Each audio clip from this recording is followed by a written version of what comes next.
Hey everyone, I just wanted to take a minute today to do an honest product review of a new camera I just got, and I want to say a special thank you to OBSBOT for sending me the Tiny 3 Lite. So in this video, I'm going to break down a few things like video quality, some key features, my first impressions overall, and then some real examples of like how you would use it for like gaming, product reviews, or like work. Okay, first things first, let's do a quick unboxing. But first glance, look how small the actual packaging is for the camera. To put it in perspective, this is how small it is compared to an actual Pokemon card that I'll be using it for my TCG openings. So let's take a look. We got the packaging, the manual. I'm assuming this is the cord, the camera itself. Look how small it actually sits in my palm. And to put it for reference again, look how it's almost half the size of a card. Peel this little guy off. The material itself is built really solid. Like with me fidgeting with it like this, it doesn't feel like it's gonna break or come loose or anything like that. Comes with the mount already built into it to the bottom. You can screw it into like an arm that you might have. I'm gonna be screwing it into an arm that's a top down, just like you're seeing here. But when I do my openings when I'm on stream, this is what I'm gonna be using. It even has the multi-directional mic that's right under the camera itself, and then attached to a USB-C.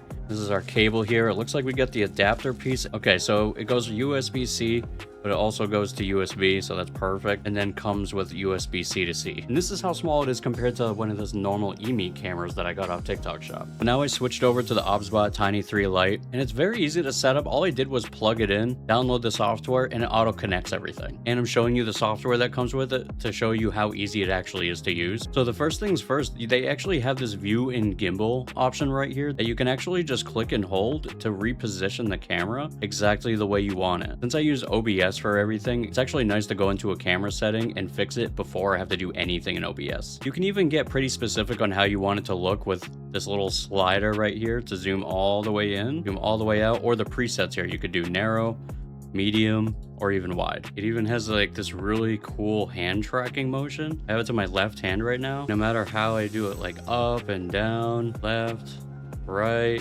it's pretty responsive. I will say, without even tampering with the image or doing LUTs like the normal stuff I do, the image is pretty sharp. Now, I will say one of the most attractive things about this camera is the AI tracking. So as of right now, I'm going to turn on single mode human tracking to see how responsive it is. And I have it on fast right now because that's the one I feel like I'm going to be using. So let's try it out. Single mode, and it auto locks in. And it's pretty responsive. So that's left to right, go up, down. Now I'm going to stand up and see how quick it is. A little bit. And right back down. And that's with fast tracking. So I'm going to turn it down to, and now there's different modes. You can do upper body, you can do lower body, and it's, okay, let's not do that. You can do headless, or just in the chest for, I don't know, maybe product design. You can do close up. My god, so we're gonna keep it on full body because it seems like that's the one that I'm gonna use the most. So let's turn on the tracking speed to slow to see how responsive it is.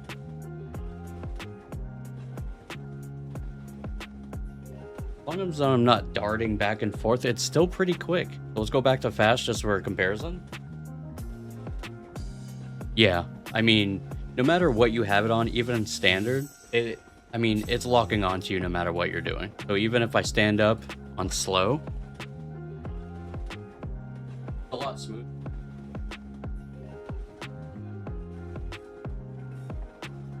It's just pretty smooth. I'm gonna keep it on fast because I feel like that's just the most useful one, and why not? So I think one of the coolest features about this camera is the preset options. So you can see here, if I automatically just lock into something that's in here, let's just focus in on the little gizmo that I have here. Let's dial it in a little bit.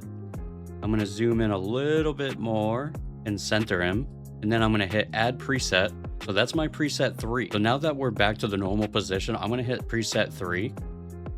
And you can see it automatically goes right to that position. I think you can get a lot of use out of that. If you're doing like cooking streams, just random stuff that you want to have it pre-positioned at, you even within the program, you can edit the image. You can have HDR on or off. And since I mentioned OBS earlier and how I do a lot of LUTs with my normal camera, this you can just edit within the program. You can do autofocus, you can do auto exposure on or off. You can dial in the ISO even. Dark, I can move it. You can control the white balance, the contrast, saturation, the sharpness, turn up the contrast, even change the hue to it. It even has a beauty toggle right here, so you can add filters, you can change the tone, smooth, clarity. So you can change with like the filters, the level of it, like you're applying a LUT, the sheer, black and white, soda, do a retouch to native. You can change the blur level.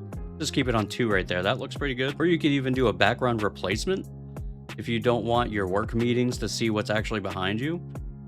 And let's just change it to outside, just kind of like a Google Meet. Or if you wanted to do a green screen, you could upload your own image. So here are my first impressions on it. I love the size of it. It doesn't take up like any space. The 4K image quality is awesome. You don't get like that really grainy feel to it that you do with like some of those cheaper TikTok shop webcams that everybody's trying to push. I will say the AI tracking is pretty impressive. For something so small, for it to be so reactive, you can pick it up from your hand, objects, movements. I showed you a little demo of me testing out a few different ways it works. It has voice control. I really like that you can do the presets on it. If you wanted a wide angle and then you wanted it to zoom in a specific area of your room like I showed you. As somebody that uses a bunch of different cameras, I've tried dozens of webcams, DSLR cameras, Sony, Canon, Nikon, Emi, Logitech, Razer. I've tried them all. And as far as bang for your buck goes, the Tiny 3 Lite is pretty impressive. Even if you don't want to go the full gimbal road, they have smaller cameras that start at like $50. But if you're taking content creation seriously or streaming, and you just want something that's really decent quality, small, you don't have to invest in a big camera setup, these are awesome. I'll say, as somebody that plans on using this camera for a bunch of different things, whether I'm bringing it with my laptop somewhere doing a podcast, PCG openings, hooking streams, this is by far the best webcam I've ever put my hands on. So if you don't want to buy like a big clunky DSLR setup with spending thousands of dollars on lenses, this is a great option just to get yourself started. Whether you want to spend $60 on an entry level, $200, $400, whatever your price point is, they have a camera for you. And that's the type of quality that I'm getting with the Tiny 3 Lite. And I can only imagine how much better the quality would be on like a Tail Air or a Tail 2. So I hope this helps you guys get kind of an idea of what the OBSBOT is capable of. So everything you saw in this video is the Tiny 3 Lite. They have tons of different options. Software is easy. It's pretty plug and play. One specifically is priced at around $200. And I'm going to be posting a lot more reviews on this camera for a different variety of things. And again, special thank you to OBSBOT for sponsoring the video.